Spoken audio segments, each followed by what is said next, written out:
ఎప్పుడు మర్చిపోకూడదు మనం. ఎప్పుడు కూడా దేవుడు నా మీద జాలి పడినాడు, కనికర పడినాడు, నా కృపకి నేను పాత్రుడైపోయినాను. యేసు ప్రభు ద్వారా ఏం చేసినాడు? కృపా సత్యములు మనకు పంపించినాడు కదా. పంపించి అది మనం ఎన్ని రోజులు మర్చిపోమో అన్ని రోజులు మనకు ఆయన కృప విడిచిపోదు. అర్థమైందా? ఆ కృపకి పాత్రుడు అయిపోయినాను. నేను ఎన్నన్నా బలహీనతలు ఎన్నన్నా ఉండని వాటన్నిటిని బట్టే దేవుడు నన్ను ఏర్పరచుకున్నాడు. ఆయన అన్నిటి నుంచి కూడా విడిపిస్తాడు. కృప ఉందని పాపం చేస్తామా? అట్లా అనరాదు అంటుండు కదా. కృప ఉందని పాపం చేస్తామా? అట్లా అనరాదు. దాంట్లో నిలవకూడదు. కృప ఉంటే కృప చేత ఏమంటాడు తిమోతి? యేసుక్రీస్తునందున్న కృప చేత బలవంతుడు గమ్మని చెప్తాడు. బలవంతుడు కావాలి కానీ దాన్ని అడ్వాంటేజ్గా తీసుకోకూడదు. కృప ఉంది కదా ఎట్లన్నా జీవిస్తాం, ఏమన్నా చేస్తామని చేయకూడదు. ఆ విధంగా మనము వాళ్ళలో పరీక్షించుకుందాం. చూద్దాం. మత్తయి సువార్త 26వ అధ్యాయం. మత్తయి సువార్త 26వ అధ్యాయం.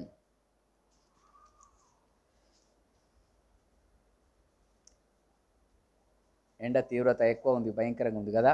ఎండ ఉంది, ఉబ్బరం ఉంది, మళ్ళీ రేకులు ఉన్నాయి మనకు. రేకులలో సేవకుడు కూడా ఉన్నాడు కదా. దేవుడు అట్లా పెట్టినాడు దేవుడు, ఎందుకంటే ఎక్కువసేపు తీసుకోకుండా. కనుక మనము జాగ్రత్తగా కొంచెం సేపు సమయం తీసుకుందాం, దాన్ని సద్వినియోగం చేసుకుందాం. మత్తయి సువార్త 26వ అధ్యాయం 26 నుంచి కొన్ని మాటలు చదువుకుందాం. చదువుతారా ఎవరైనా?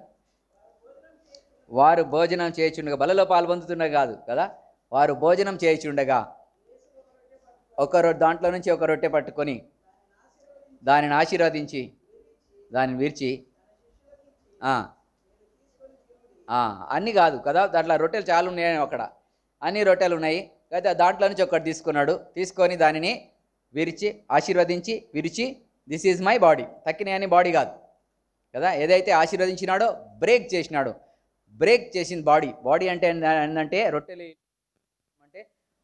అంటే బ్రోకెన్నెస్ అనమాట, విరగొట్టబడినది. ఆ విధంగా బ్రేక్ చేస్తేనే జీవం. బ్రేకింగ్ ఆఫ్ బ్రెడ్లో పాల్పొందుతున్నారు కానీ బలలో మనమ్మకి ఇప్పుడు కొత్తగా ఇప్పుడు ఏమొచ్చిందంటే బలలో పాల్పొందడం వచ్చింది. బలలో పాల్పొందడం కాదు, అసలు బ్రేకింగ్ ఆఫ్ బ్రెడ్లో పాల్పొందడం. బ్రేకింగ్ ఆఫ్ బ్రెడ్ అది చాలా ఇంపార్టెంట్. విరగొట్టబడ్డం అనేది ఇంపార్టెంట్. దాంట్లో పాల్పొందుతున్నాం, దాని గురించి పాల్పొందుతున్నాం మనం. ఆ విధంగా మనల్ని మనం పరీక్షించుకోవాలి. చదవండి. This is my body.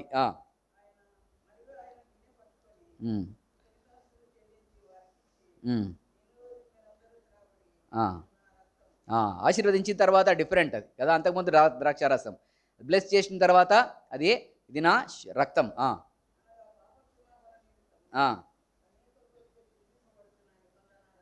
అనేకుల గురించి చిందించబడుతున్న నిత్య నిబంధన రక్తం.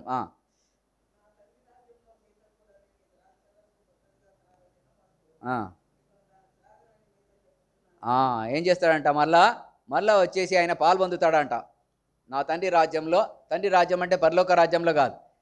తండ్రి రాజ్యం అంటే అర్థం ఏంటిదంటే ఆయన చనిపోయిన తర్వాత, సమాధి చేయబడిన తర్వాత అన్ని లేస్తాడు కదా. మృతుల్లోంచి లేచిన తర్వాత నాకు సర్వాధికారము అనుగ్రహించబడింది.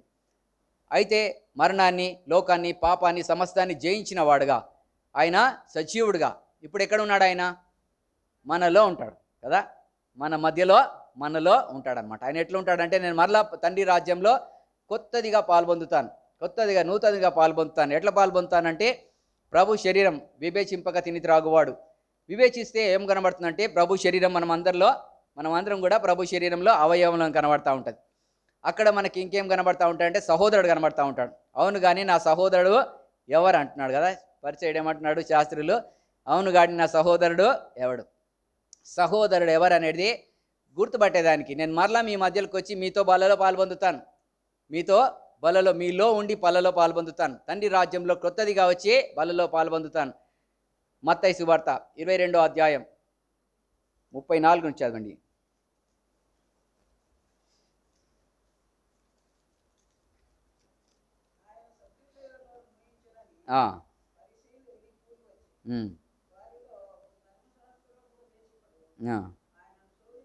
ఆయనను శోధించుచు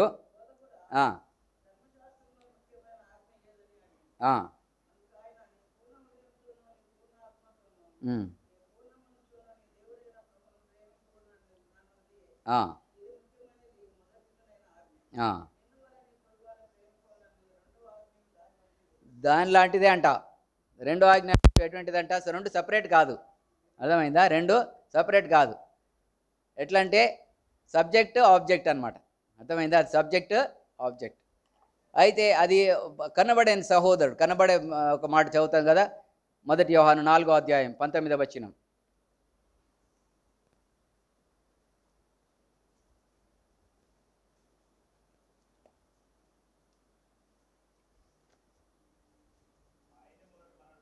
ఆయనే మొదట మనలను ప్రేమించను కదా. ఎవరు వచ్చినారంట? ఆయన మన మీద కనికరపడినాడు, జాలి పడినాడు. కాబట్టి ఆయనే మొదట మనలను ప్రేమించను కనుక మనము కనికరిస్తాము.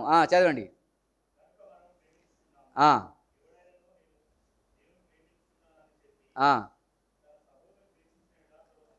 అతడు అబద్ధికుడు.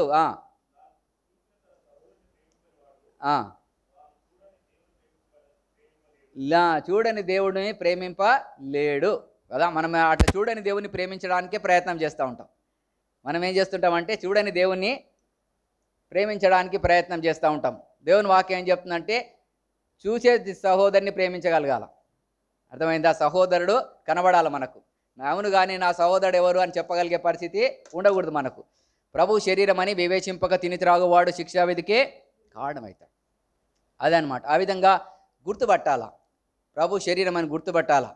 ఆ విధంగా గుర్తుపట్టకపోతే నష్టం తెచ్చుకుంటాం, మనం నష్టము తెచ్చుకుంటాం అన్నమాట. కనబడే సహోదరుడు సబ్జెక్ట్ ఆబ్జెక్ట్. దేవుడు పైన ఉన్నాడు అనుకుంటాం కదా. ఇక్కడనేమో ఏం చేస్తున్నాడు ఆయన? నేను మరలా మీ మధ్యలోకి వస్తాను, తండ్రి రాజ్యంలో లేచిన తర్వాత మళ్ళీ వచ్చి క్రొత్తదిగా బల్లలో పాల్పొందుతాను, మీతో కూడా నేను బల్లలో పాల్పొందుతాను. అప్పుడు ఏం కనబడతాడు తెలుసా? కొంతమందికి కనబడతాడు, కొంతమందికి కనబడడు. ఏమంటారు? నేను ఆకలిగానే ఉంటిని, నేను రోగినే ఉంటిని, నేను చెరసాలలో ఉంటిని అంటాడు అనమాట.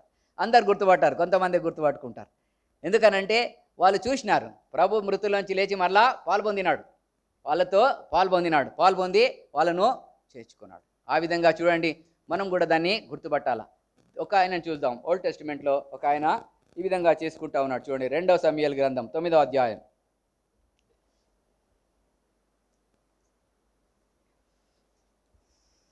మొదటి నుంచి త్వర కొన్ని మాటలు చదవండి.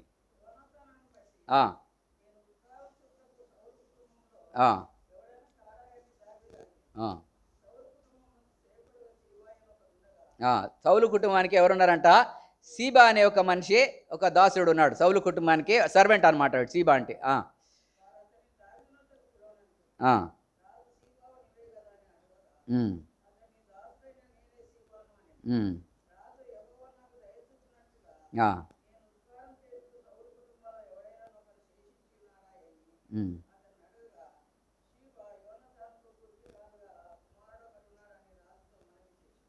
ఏం చేసినాడంట? కుటికాలు గల దావీదు చూడండి, యెహోవా నాకు దయ చూపించినట్లు వర్షిప్ చేసినాం కదా. ఏమని వర్షిప్ చేసినాం? సగమే అది. మనం వర్షిప్ చేసింది సగం చేసినాం, ఇంకా సగం అట్లే మిగిలి ఉందన్నమాట. సగం ఏం చేసినామంటే నోటితో ఒప్పుకున్నాం. ప్రభువా నీకు వందనాలు, నన్ను కనికరించినావు, నా మీద జాలి పడినావు, నీ కనికరం గల దృష్టి నా మీద పడింది అని మనము వర్షిప్ చేసినాము. సగం మట్టుకే అది సంపూర్ణం కాదు. సంపూర్ణం ఎప్పుడైతుందంటే ఇది చేసినప్పుడు. దావీదు ఏం చేసినాడంటే యెహోవా నా మీద జాలి చూపించినట్లు ఏం చేస్తాను నేను కూడా, అదే అనమాట అర్థం. ఏం చేస్తానంటే నేను కూడా సౌలు కుటుంబంలో, సౌలు పేరెత్తుతున్నాడు, యోనాతాను కుటుంబంలో అంటలేడు ఆయన కదా. యోనాతాను కుటుంబంలో అంటలేడు, సౌలు కుటుంబంలో ఎవరైనా శేషించి ఉన్నారా అది వెతుకుతున్నాడు. చూడండి, విశ్వాసము క్రియతో కార్యసాధకం అయితేనే అది సంపూర్ణమవుతుంది. ఆ విశ్వాసమే ప్రయోజనకరం, వేరే విశ్వాసం ప్రయోజనకరం కాదు. గలతీలకు రాసిన పత్రిక 5వ అధ్యాయం 6వ వచనం. గలతీలకు రాసిన పత్రిక 5వ అధ్యాయం 6వ వచనం.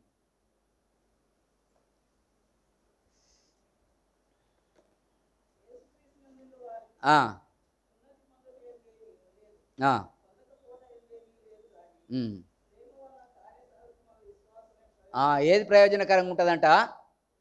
కార్యసాధకం చేసుకున్న విశ్వాసం. ప్రేమతో కార్యసాధకం చేసుకున్న విశ్వాసమే ప్రయోజనకరంగా ఉంటుంది, కానీ వేరేది ప్రయోజనకరంగా ఉండదు.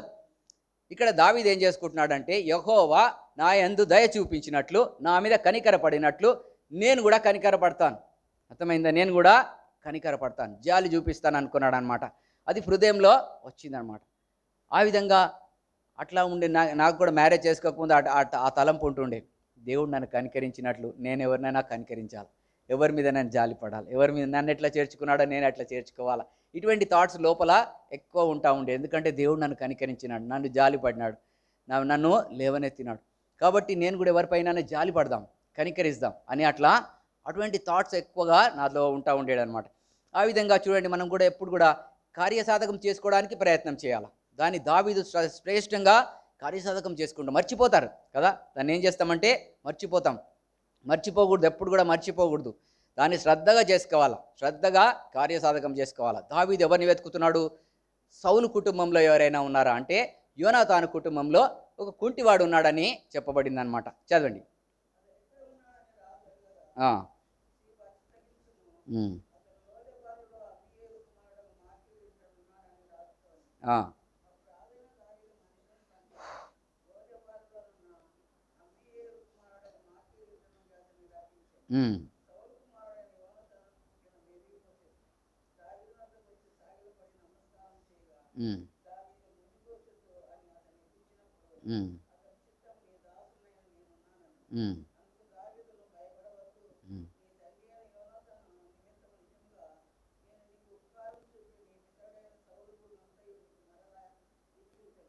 ఏం చేస్తాడంట దావీదు, చూడండి ఎట్లా మాట్లాడుతున్నాడు.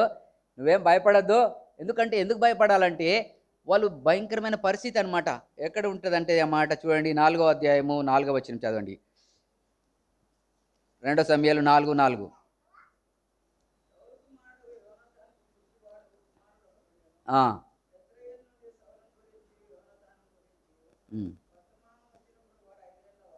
యోనాతాను సౌలు గురించి, యోనాతాను గురించి వర్తమానం వచ్చిందంట. వాళ్ళిద్దరు చచ్చిపోయినారని వర్తమానం రాగానే వీళ్ళు ఏం చేస్తున్నారంట, చదవండి.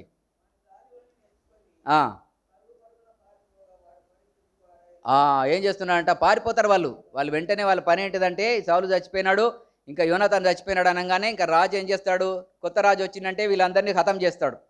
కాబట్టి ఏం చేయాలా, వీళ్ళు పారిపోవాలా. వీళ్ళు పారిపోవడానికి ప్రయత్నం చేస్తూ ఉన్నారు. పారిపోవడానికి ప్రయత్నం చేస్తూ ఉంటే ఆ ప్రయత్నంలో కింద పడి 2 కాళ్ళు విరిగిపోయినాయి. అటువంటి పరిస్థితి అనమాట. ఇప్పుడు చదవండి 9వ అధ్యాయం.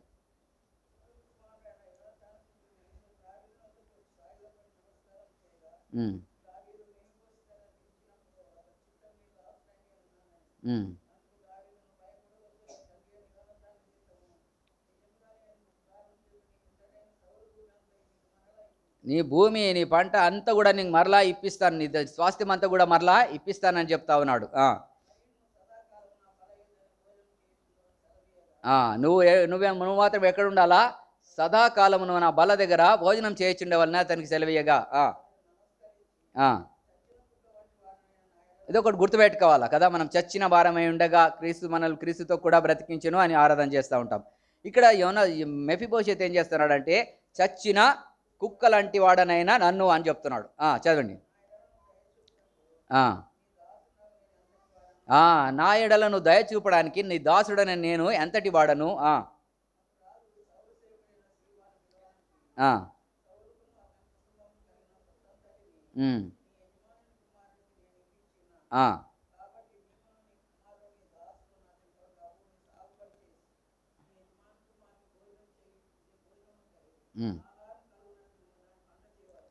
ఏం చేయాలంట, వీళ్ళని జీబాన్ని పెట్టినాడు. జీబాన్ని పెట్టేసి నీ పొలం అంతా ఇప్పిస్తాను. ఆయనకు 15 మంది కొడుకులు ఉన్నారు, 20 మంది దాసులు ఉన్నారు. అయితే వీళ్ళందరూ కలిసి ఏం చేయాలా, వీళ్ళందరూ వర్క్ చేయాలా, పని చేసి ఈ సౌలు కుటుంబంలో పొలం అంతా ఇప్పిస్తాను, అదంతా కూడా పని చేసి మీరు తీసుకొని రావాలా. యోనాతాను మాత్రము నా బల్ల దగ్గర ఉండాలా. చదవండి.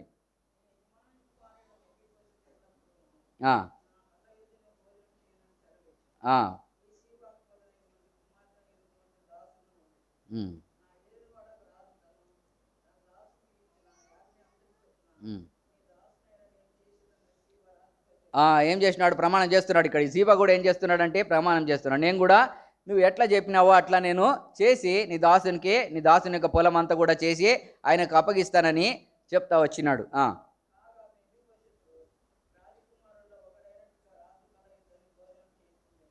రాజకుమారుడు అయినట్లుగా రాజు బల్ల యొద్ద భోజనం చేయడు. ఎట్లా ఉన్నాడంట, రాజకుమారులో కల్లాకా ఉన్నాడంట. ఆయన సర్వెంట్ కాదు, ఇంకా సర్వెంట్ కాదు, కుమారులం. బల్ల దగ్గరకు వచ్చేటప్పుడు గుర్తుంచుకోవాలా, మనం అందరం కూడా ఎవరంటే సన్స్.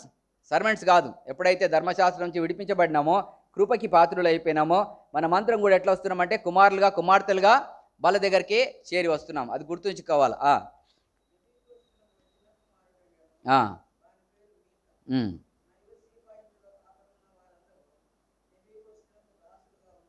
సీబా కుటుంబస్తులు అందరూ కూడా మెఫీబోషెత్కు సర్వెంట్స్ లాగా ఉన్నారు.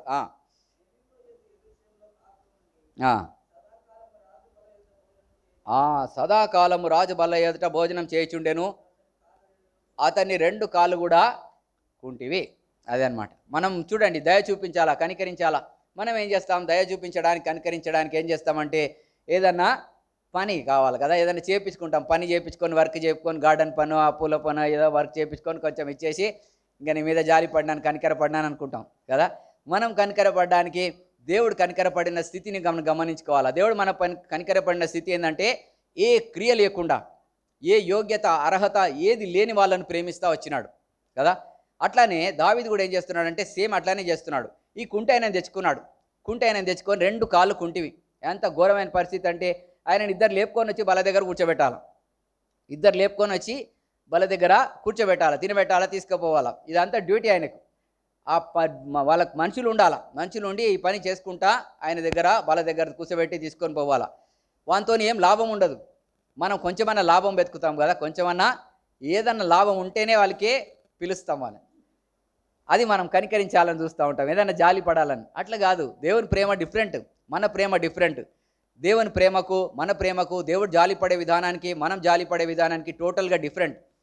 అది చాలా వ్యత్యాసమైంది కదా. ఇక్కడ చూడండి, 1వ అధ్యాయము 26వ వచనం చదవండి. 1వ అధ్యాయం 2 సమూయేలు 1వ అధ్యాయం 26వ వచనం.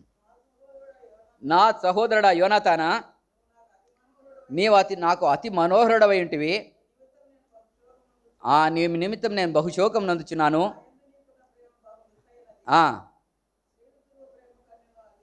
వింతైన ప్రేమ అది. అర్థమైందా? నిస్వార్థమైన ప్రేమ, వింతైన ప్రేమ. అదే స్త్రీలు చూపే ప్రేమ కంటే అది ఎంతో విస్తారమైనది. అంటే డిఫరెంట్ ప్రేమ అది. మనం చూసే ప్రేమ కాదు, స్త్రీలు చూపించే ప్రేమ కాదు. దేవుడు అట్లా వర్ణిస్తూ ఉన్నాడు చూడండి. వర్ణించి ఆ ప్రేమలో టోటల్గా దేవునిది అనమాట అది. అర్థమైందా? ఆ దేవుని 18వ అధ్యాయం, 1 సమూయేలు 18వ అధ్యాయం,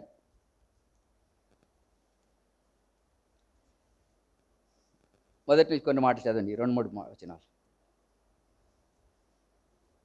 4 వచనాలు చదవండి. 18వ అధ్యాయం, 1 సమూయేలు 18వ అధ్యాయం.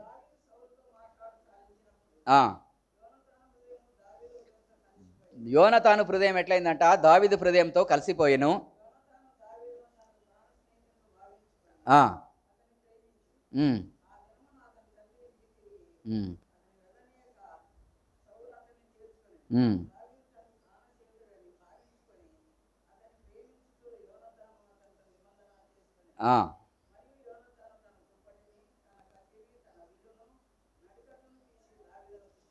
మొత్తం ఇచ్చేస్తున్నాడంట కదా. బెల్ట్ ఇస్తున్నాడంట, కత్తి ఇస్తున్నాడంట, అన్నీ చేసి దుప్పటి ఇచ్చేసి ఏం చేస్తున్నాడంట? అసలు చూస్తే ఎవరు లీగల్గా చూస్తే ఎవరు రాజు? యోనాతాను రాజు. నిస్వార్థమైన ప్రేమ అది. అర్థమైందా? నిస్వార్థమైన ప్రేమ. లీగల్గా చూస్తే రాజు ఆయన. వాళ్ళ డాడీ తిట్టాలా, అరే బుద్ధి లేనోడా, దావీదు ఎంబడి పడ్డావేంద్రా, నువ్వు రాజురా, నువ్వు ఆయన వెనకేసుకొని వస్తే ఆయన దావీదు రాజు అవుతాడరా అని చెప్పేసి చెప్పాలి, తిట్టాలి కదా. నువ్వు చేతగానని మీరా అని చెప్పేసి తిట్టాలా.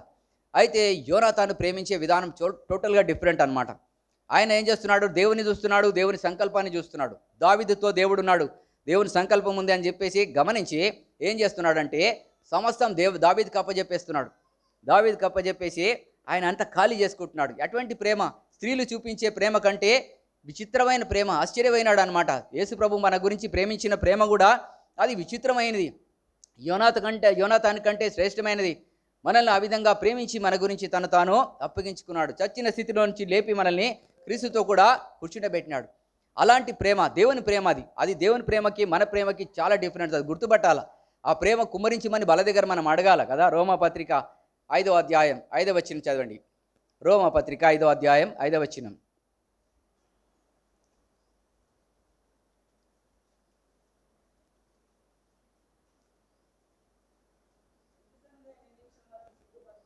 ఈ నిరీక్షణ మనల్ని సిగ్గుపరచదు. మనకు అనుగ్రహించబడిన పరిశుద్ధాత్మ ద్వారా ఏం కుమరించమని అడగాల? నా ప్రేమ కాదు ప్రభా, నా ప్రేమ తీసి, నా ప్రేమ స్వార్థమైంది. ఏదైనా లాభం కోరి, ఏదైనా పని కోరి, ఏదైనా చేసిపించుకొని, ఏదైనా చేయాలని స్వార్థంతో చేస్తూ ఉంటాం. స్వార్థంతో మనిషిని చూస్తూ ఉంటాం. కానీ నిస్వార్థంగా చూడాలా, ఏం లేకుండా చూడాలా. నిన్ను బట్టి ప్రభా, నువ్వు ప్రేమించినావు కాబట్టి, నువ్వు నా గురించి కనికరపడినావు, జాలి పడినావు కాబట్టి నేను జాలి పడాలా, కనికరించాలా అని ఆ విధంగా చూస్తూ రావాలా. అయితే ఆ విధంగా విచిత్రమైన ప్రేమ, ఈ విచిత్రమైన ప్రేమతో దేవుడు నిన్ను నన్ను ప్రేమించినాడు. యోనాతాను కూడా అలాంటి ప్రేమతో ప్రేమించుకున్నాడు. ప్రేమించిన తర్వాత ఏం చేసినాడంటే నిబంధన కూడా చేసుకున్నాడు. చూడండి, నిబంధన 20 అధ్యాయం, 1 సమూయేలు 20 అధ్యాయం 14 వచనం.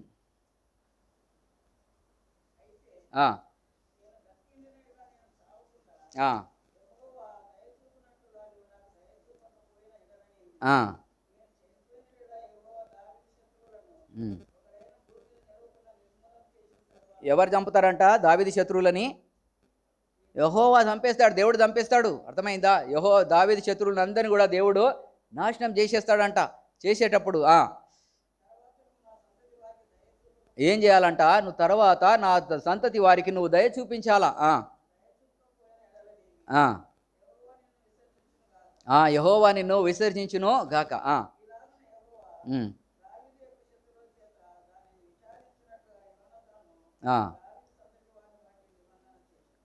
దావీదు సంతతిని వారిని బట్టి నిబంధన చేసుకున్నాడు. ఎట్లయినా నేను కనికరిస్తాను, దేవుడు నన్ను కనికరించినట్లు నేను కనికరిస్తాను. పేతురు చెప్తున్నాడు కదా, మనం కూడా ఎట్లా ఉండాలంట? దేవుడు మన మీద జాలి పడినట్లు మనం కూడా జాలి పడాలని చెప్తున్నాడు కదా. 1 పేతురు 3వ అధ్యాయం 8వ వచనం. 1 పేతురు 3వ అధ్యాయం 8వ వచనంలో పేతురు మనకు హెచ్చరిస్తున్నాడు. చదవండి.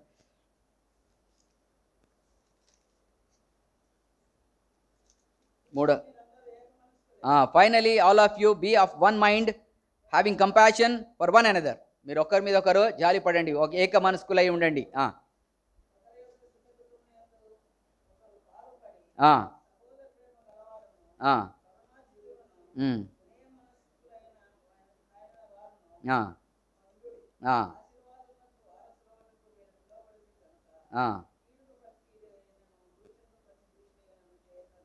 ఆ విధంగా దేవుడు ఏం చేస్తున్నాడు? Finally brethren be of one mind, having compassion for one another. ఒకరి మీద ఒకరు జాలి పడతా ఉండండి, కనికరించండి. ఆ విధంగా మీరు ఉండండి అని చెప్తా ఉన్నాడు కదా. పేతురు హెచ్చరిస్తూ ఉన్నాడు. ఎందుకంటే ఇవన్నీ కూడా ప్రాక్టికల్ లైఫ్ అన్నమాట. ప్రాక్టికల్ లైఫ్ లేకుంటే సంపూర్ణం కాదు కదా. యాకోబు 2వ అధ్యాయం 14వ వచనం. నా సహోదరులారా, క్రియలు లేనప్పుడు ఎవడైనాను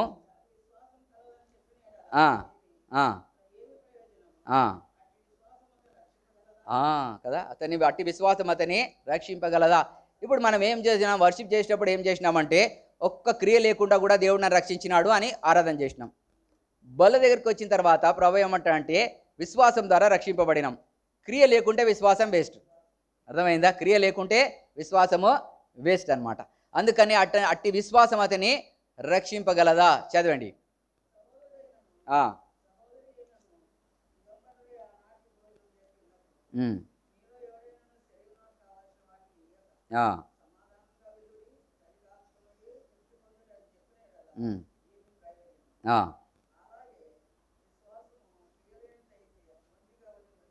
డెడ్ ఫెయిత్ అవుతుందంట. అర్థమైందా? విశ్వాసం ఏమవుతుందంట? క్రియలు లేకపోతే మనం ఏం ఫెయిత్ కలిగి ఉంటున్నాం? ప్రభు వస్తాడు కదా, ప్రభు వస్తాడు, చివరి దినాల్లో ఉంటున్నాం, అంత్య దినాల్లో ఉంటున్నాం, ప్రభు వస్తాడని చూస్తున్నాం, సంఘం ఎత్తబడుతుంది, శ్రమలు రాబోతున్నాయి, అన్నీ తెలుసు మనకు, స్పష్టంగా కనబడుతున్నాయి, చాలా స్పష్టంగా. అంతకుముందు కంటే ఇప్పుడు ఎక్కువ స్పష్టంగా, క్లియర్గా అన్నీ కూడా వాక్యానుసారంగా కనబడతా ఉన్నాయి. అయినప్పటికీ మనం కేర్లెస్గానే ఉంటాం. ఎందుకనంటే మరి ప్రభు ఏం చెప్తున్నా? స్పష్టంగా ఎదురు చూసే వారంగా ఉండాలా. మనం సిద్ధపడి ఉండాలా. మన విశ్వాసాన్ని కార్యసాధకం చేసుకుంటూ ఉండాలా. వాళ్ళకే ధైర్యం ఉంటుంది. ప్రభు వచ్చినప్పుడు ఎట్లా ఉంటుందంటే ధైర్యం ఉంటుంది. మనకు ఉన్న దాంట్లోనే ప్రార్థించే విషయంలో, ఏ విషయంలోనైనా కూడా శ్రద్ధ కలిగి కొందరిని అగ్నిలో నుంచి లాగినట్లుగా కొందరిని లాగమని చెప్తున్నాడు. కనికరపడండి, జాలిపడండి. ఎందుకంటే ఆయన మీద జాలి పడినాడు, కనికరపడినాడు. ఆ విధంగా మనం కూడా చేసుకోవాలని చెప్తా ఉన్నాడు. ఇంకా చదవండి.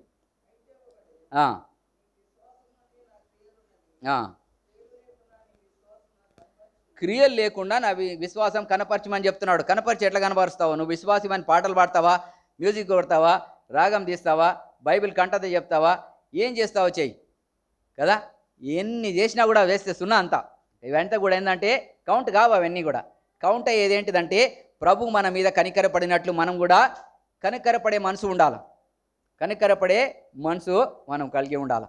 చూడండి, ఏం పనులైనా కూడా మా ఇంట్లో కొంచెం ప్లంబర్ వర్క్ గురించి కొన్ని పనులు ఉన్నాయని పిలిస్తే వర్క్ చేస్తున్నాడు. ఒకడు ప్లంబర్ వచ్చినాడు. వాడు ఏం చేసినాడు, డబ్బులు పని చేయకుండానే ఏం చేసినాడు, సగం పని చేసేసి ఇంకా కొంచెమే వర్క్ ఎక్కువ ఉంది, డబ్బులు మాత్రం అన్నీ తీసుకొని పోతున్నాడు. ఆ రోజు అడుగుతున్నాడు, అయ్యా నాకు కావాలి సార్, ఎట్లయినా సార్ నాకు మా భార్య మీద ఒట్టు సార్, నా కొడుకు మీద ఒట్టు సార్, నాకు చిట్టి కట్టాలి సార్, ఈసారి అని ఒకటే చేస్తున్నాడు. సరే అని చెప్పి ఏం చేసినాను, ఇంకా వాడు అంతా అడుగుతుంటే మనం ఏమవుతుంది, జాలి కదా, కనికరం, చాలా డబ్బులు ఇచ్చేసిన తర్వాత వాడు ఫోన్ ఎత్తుతలేడు, వస్తలేడు. ఇంకా చాలా ప్రాబ్లం అనిపిస్తుంది. ఏం చేయాలా ప్రభావ, వీడు ఇట్లా చేస్తున్నాడు అనుకున్నా, ఇంకా వీడు రాడలే అనుకున్న తర్వాత ఇంకొక ఎవరైతే తెచ్చినారో ఆయన ద్వారా మాట్లాడితే మళ్ళీ ఒకరోజు వచ్చేసి వర్క్ చేస్తుంటే పొద్దున్నే వాడు ఏం చేసినాడు, తీసుకొచ్చిన ఆయన వాడు బ్రేక్ఫాస్ట్ చేయలేదన్నా అన్నాడు. అంటే ఏం చేసినాను, బ్రేక్ఫాస్ట్ ఇడ్లీలు తీసుకొని చట్నీ గిట్నీ వేసి తీసుకొని పోయి పెట్టినాను. ఇడ్లీ టిఫిన్ చేయరా, వానికి ఒక్కసారి లైట్ అయిపోతుంది. అది ఏమైపోతుంది అంటే లైట్, మనం ఇట్లా ప్రేమిస్తూ ఇట్లా చేస్తే ఆయన అట్లా చేస్తున్నాడు ఏంద్రా అనుకొని ఏం చేస్తున్నాడు, లేదు సార్ నేను తినను సార్ ఎంత రిజెక్ట్ చేస్తున్నాడు అంటే వానికి అది తినడానికి కష్టమవుతుంది. నేను ఇంతగా సతాయించినా నేనని మరి నా టిఫిన్ తీసుకొస్తాడు ఏంది అనుకొని మళ్ళీ తిననంటే ఇంకా తింటలేడు. తర్వాత 11 గంటలకు ఏం చేసినా టీ తీసుకుపోయి ఇచ్చిన, టీ తాగిరా అంటే టీ ఇచ్చినాడు.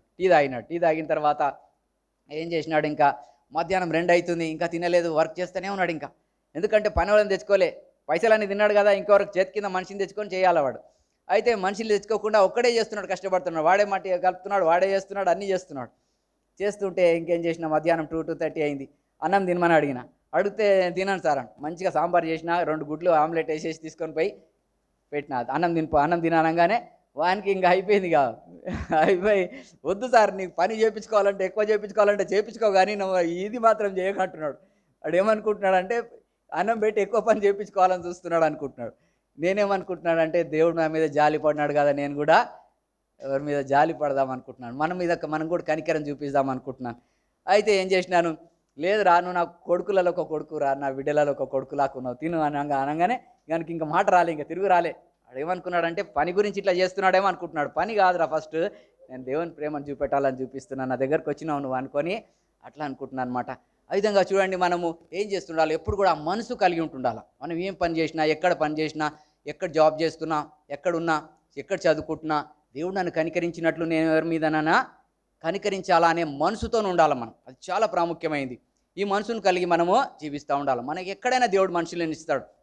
ఆయన తెచ్చిన ఆయన ఏమంటున్నాడు తెలుసా, అరే ఇటువంటి సార్ నీకు 1000 మందిలో కూడా దొరకడు రా, నీకు అటువంటి సార్ దగ్గర నువ్వు పని చేస్తున్నావు అంటున్నాడు. అంటే వానికి అర్థమవుతుంది, వీడు ఆ దేవుని టేస్ట్ చేస్తున్నారు కదా. ఆ విధంగా దేవుని మనసును మనం కలిగి ఉండడానికి ప్రయత్నం చేయాలా. దేవుడు మనల్ని ఎంతో కనికరించినాడు, జాలి పడినాడు. ఆ విధంగా మనం కూడా కనికరించాలా. యేసు ప్రభు కూడా ఆ మాట చెప్పినాడు కదా, యోహాను సువార్త 13వ అధ్యాయం 34వ వచనం.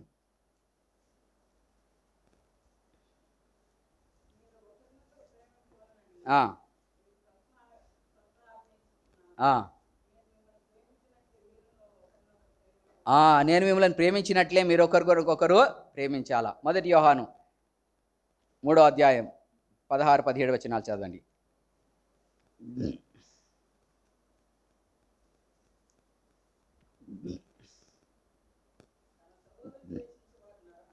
తన సహోదరుని ద్వేషించేవాడు ఎవరంతా నరహంతకుడు, ఇటర్నల్ లైఫ్ ఉండదంట. ఆయన మన నిమిత్తం తన ప్రాణం పెట్టాను గనుక దీనివల్ల మనకు ప్రేమ ఎట్టిదని తెలుసుకొనిచున్నాము.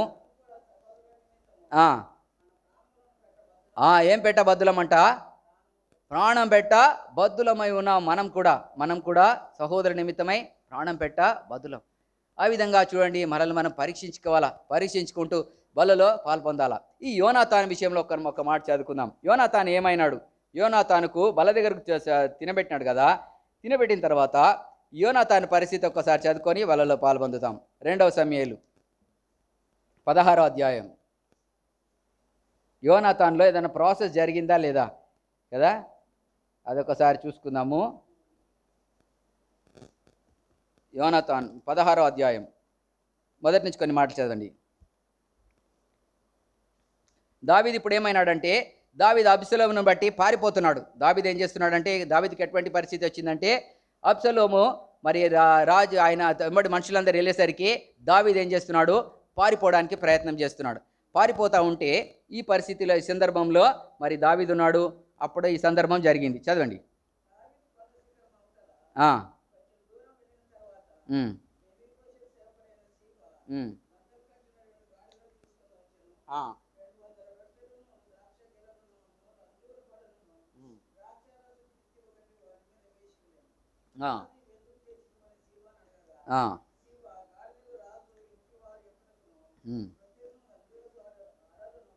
ఈ సీబా ఎవరు గుర్తుపెట్టినారా? సర్వెంట్ కదా, సౌలు సర్వెంట్, మెఫీబోషెత్కి ఇప్పుడు సర్వెంట్. ఈ సర్వెంట్ ఏం చేస్తున్నాడంటే, గాడిదలు, ద్రాక్షార పండ్లు, అవి అంజూర పండ్లు అన్నీ తీసుకొని వచ్చి రాజు పారిపోతూ ఉంటే ఆయన దగ్గరకు వస్తూ ఉన్నాడు. వచ్చేసి ఇవన్నీ కూడా ఇస్తా ఉన్నాడు. రాజు ఆశ్చర్యపోయి ఎందుకు తీసుకొచ్చినా ఇవన్నీ అని అడుగుతున్నాడు. చదవండి.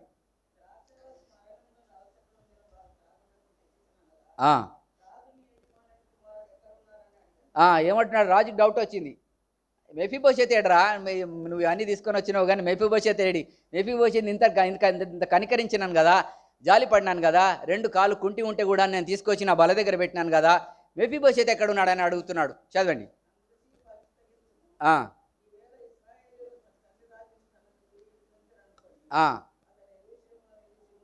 ఎక్కడ ఏం చెప్తున్నాడంటే ఆయన గురించి, తండ్రి రాజ్యం మళ్ళీ ఆయన సౌలు రాజ్యము ఎవరికి వస్తుందంట?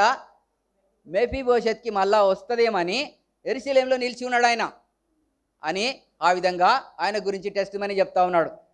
చూడండి, ఆ విధంగా మరి మెఫీబోషెత్ జీవితంలో మరి ఇటువంటి కార్యం జరుగుతూ ఉంది. మనం ఎంత బాధపడతాం కదా, అయ్యో నాకు ఎంత మోసం చేసినాడు చూడు నా సర్వెంట్, ఇంత మోసం చేసినాడు అనుకుంటాం కదా. చదవండి. అందుకు రాజు ఏం చెప్పినాడు తెలుసా? భూమి అవెంత ఉంది కదా, పొలం, అదంతా నీకే బిడ్డ అని చెప్పేసినాడు. అర్థమైందా? అదంతా కూడా నీకే, నువ్వే తీసుకో. ఎందుకంటే వాడు రాలే కదా. ఏం చేస్తున్నాడు? రాజ్యం గురించి పోరాడుతున్నాడా? ఆ విధంగా మళ్ళా రాజు అయిదామని ప్రయత్నం చేస్తున్నాడా అని చెప్పేసి ఏం చేస్తున్నాడంటే, మెఫీబోషెత్ సౌలు భూములు అవన్నీ ఉన్నాయి కదా, అవంతా నువ్వే తీసుకో అని చెప్పేసి చెప్పినాడు. దాని మీద దృష్టి ఉంది. ఎవరిదే? సీబా దృష్టి అంతా ఎక్కడ ఉందంటే, నేను అన్నీ చేస్తానని చెప్పినాడు కదా, ఒప్పుకున్నాడు. అక్కడ ఒప్పుకున్న తర్వాత ఆయన చేసే కార్యం ఏంటిదంటే, ఇవి సంపాదించుకోవడానికి ప్రయత్నం చేస్తూ ఉన్నాడు. దీన్ని సంపాదించుకోవడానికి, రాజు దగ్గర ఫేవర్ పొందడానికి ప్రయత్నం చేస్తూ ఉన్నాడు. ఇప్పుడు చూడండి 19వ అధ్యాయం 24 వచ్చింది. కొన్ని మాటలు చదువుకుందాం.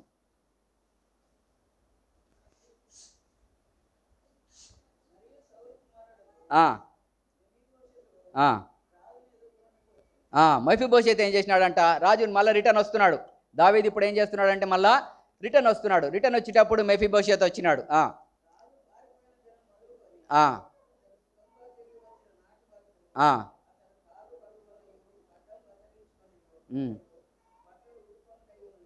ఎట్లున్నాడంట? ఆయన కాళ్ళు కడుక్కోలేదంట, బట్టలు ఉత్తుకోలేదంట, గడ్డం కొరుక్కోలేదంట, బాధతోనున్నాడు అనమాట. వాడి సర్వెంట్ చెప్పింది ఏంటిది? ఒకవేళ రాజ్యం ఆయన మళ్ళా వస్తుందని చెప్పేసి యెరూషలేములో నిలిచి ఉన్నాడని చెప్పేసినాడు. చెప్పేసి భూమి అంతా కొట్టేసినాడు. కొట్టేసి రాజు యొక్క ఫేవర్ పొందుకుందామని ప్రయత్నం చేస్తున్నాడు. ఇక్కడ చూస్తే ఈయన ఏం చేస్తున్నాడు?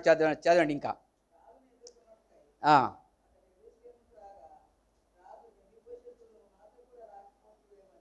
దావీదుకు ఉంది మనసులా, నువ్వు ఎందుకు నాతో రాలేదు మెఫీబోషెత్ అని రాజు మెఫీబోషెత్ని అడుగుతా ఉన్నాడు. అందుకు అతడు నా ఏలినవాడా,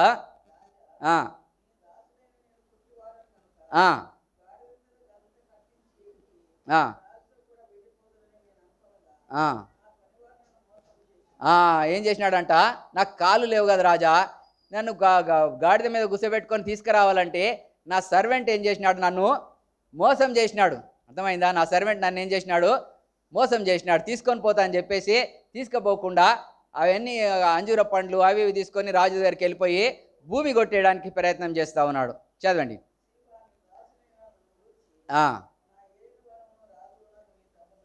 ఆ, చూడండి మెఫీబోషెత్ యొక్క హృదయం ఎట్లా తయారైంది. ఏమంటున్నాడంటే, నీవు రాజువైన నీవు దేవుని దేవదూత లాంటి వాడవు.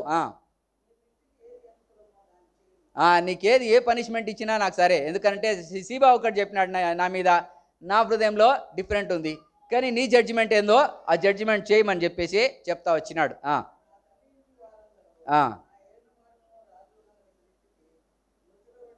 మర్చిపోలే ఆయన, ఏం మర్చిపోలేదు, చచ్చిన కుక్కలంటి వారు, నేను నా తండ్రి ఇంటి వారందరూ కూడా డెడ్ డాగ్స్ లాగా ఉండినాం కదా. మనం మర్చిపోతూ ఉంటాం, మనం కూడా ప్రభా నేను పాపంలో అపరాధంలో చచ్చిన స్థితిలో ఉన్నప్పుడు నాకు కనికరించినామని మర్చిపోతూ ఉంటాం.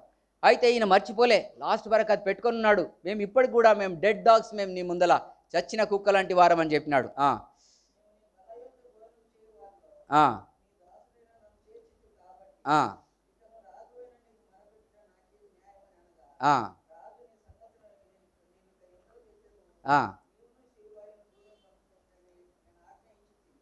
ఏం చేస్తున్నాడు రాజు, ఏం చేసినాడు, ఏం చేయాలి, ఇరుకులో పడ్డాడు రాజు. ఏం జడ్జిమెంట్ చేయాలా, వాడేమో భూమికి ఇట్లా చేసి చెప్పేసరికి భూమి మొత్తం నువ్వే తీసుకో అని చెప్పినాను. ఇంకా వీడి పరిస్థితి చూస్తే వీని సంగతి వీడు మొరపెట్టుకుంటున్నాడు. ఏది నమ్మాలా అర్థం కాక ఏం చేస్తున్నాడంటే, సరే మీ ఇద్దరు సగం సగం తీసుకోపోండిరా అని చెప్పేసినాడు. ఇంకా ఏం ఎక్స్ప్లెయిన్ చేస్తావో నాకు అర్థం కాదు, కానీ ఇద్దరు సగం సగం భూమి తీసుకోపోండి అని చెప్పినాడు. చెప్పేసరికి మెఫీబోషెతు ఏం కోరుకున్నాడు చూడండి. అందుకు మెఫీబోషెతు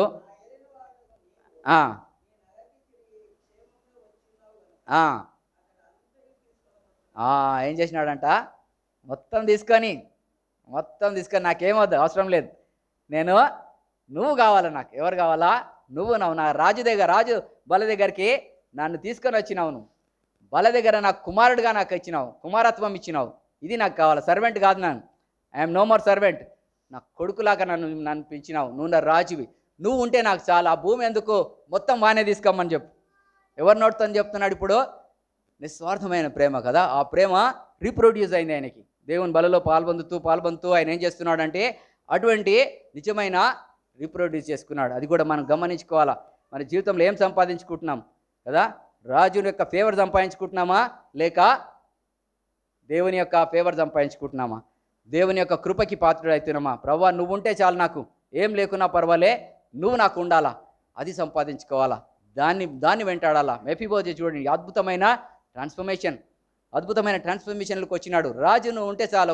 ఒక ఇది కూడా ఉంది కదా, ఒక స్టోరీ ఉంది, నాకు ఆ స్టోరీ తెలియదు, అది కొంచెం విన్నాను. అది ఇట్లనే అందరూ రాజ్యం జయించి వస్తూ ఉంటే అందరు మస్తు ధనం తీసుకొని వస్తున్నాడంట రాజు, అందరు పంచుకుంటున్నారంట, నీకు ఇది కావాలా, నాకు అది కావాలి, నాకు అది, అందరు పంచుకుంటారంట.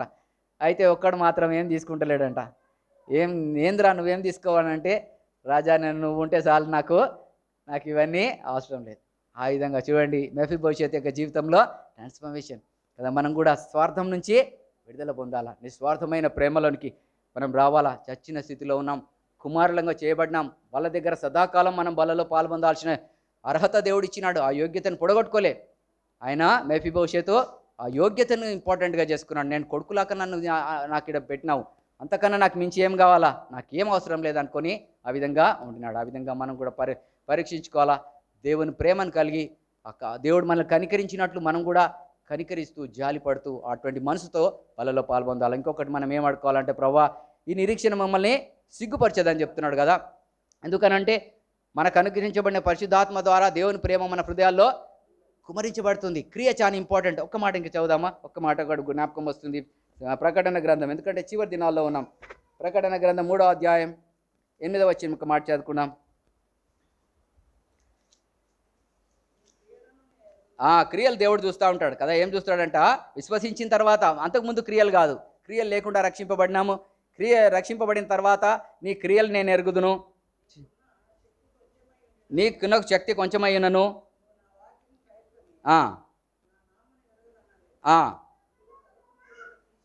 తలుపు నీ ఎదుట ఓపెన్ డోర్స్ పెడుతున్నాను నీ దగ్గర, నీ ఎదుట,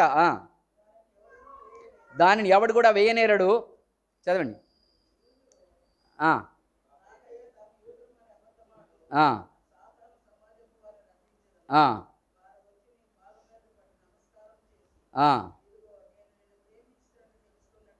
చేసేదను. ఇంకా ఏం గాయకున్నారంట వాళ్ళు, నా ఓర్పు విషయమైన వాక్యం నువ్వు గైకొంటివి గనుక భూనివాసులను శోధించడానికి లోకమంతటి మీదకి ఇప్పుడు రాబోతుంది. శోధన ఏం రాబోతుందంటే శ్రమల కాలం రాబోతుందంటే లోకమంతటి మీదకి రాబోయే శ్రమల కాలంలో నేను నిన్ను కాపాడుతాను. మనం ఏం చేస్తాం తెలుసా? ప్రభు మనల్ని బీజేపీ రాకుండా ఉండాలా, ఆజేపీ రాకుండా ఉండాలి, ఈజేపీ రాకుండా అవన్నీ కాదు. మనకేం చేయాలా? ఇది సిద్ధం చేసుకోవాలా కదా. ఏ చెప్పినా రాని మనకు అనవసరం, మనల్ని మనము సిద్ధం చేసుకోవాలా. ప్రభు వచ్చేటప్పుడు ఎదుర్కోవాలి. ప్రభు ఏమంటున్నాడు? మీరు నా వాక్యంను గైకొని కరెక్ట్గా నడుచుకోండి, ఆ శ్రమలలో మేము ఉంచని నేను చెప్తున్నాడు. లోకమంతటి మీదకి రాబోయే శ్రమలో మీరు ఉండరు, మిమ్మల్ని తీసుకొని పోతాను, నేను మిమ్మల్ని కాపాడుతానని చెప్తున్నాడు. వాటిని మనం భద్రపరచుకోవాలా, ఆ విధంగా మనల్ని మనం సిద్ధపరచుకోవాలా. వాటి టెన్షన్ మనకి అవసరం లేదు. ఎవరైనా రాని ఏమైనా చేసుకొని మనకు మాత్రము ప్రభు మనకి ఇచ్చిన వాగ్దానాన్ని ఖచ్చితంగా పట్టుకోవాలా, పరీక్షించుకోవాలా. స్లోగా మనం కార్యాలు చేసుకుంటా దేవుని గురించి ఎదురు చూడాలి. దేవుడి మాటలు దీవించుగాక.